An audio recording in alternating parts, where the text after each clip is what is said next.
هل الإبل خلقت من الجن؟ أي نعم، والحديث صحيح. أيوه، توضيح. ولذلك نهينا عن الصلاة في مرابض الإبل. وهي الحكمة زي ما قلت كده، الحكمة نحن نؤمن ونوقن بما صح من المنقول، يعني نحن نأخذ ما صح من المنقول لا بما تستحسنه العقول.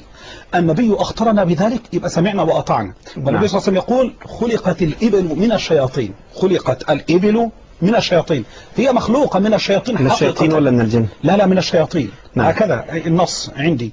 ولذلك الشيخ الأشقر يعني حفظه الله في كتابه علق عليها في عدة أسطر، وطبعا مشايخنا بالإجماع علقوا على هذا الحديث، والحديث وارد وصحيح. طيب يا شيخنا، كيف نأكلها وهي مخلوقة من الشياطين؟ ممتاز جدا. أصل الخلقة معايا ازاي يا باشمهندس وسام؟ يعني لا تعتمد على الإطلاق على ذات الحكم. يعني أوضح المسألة. يعني الشيطان هل نراه؟ لا. إنه يراكم هو وقبيله من حيث لا ترونهم.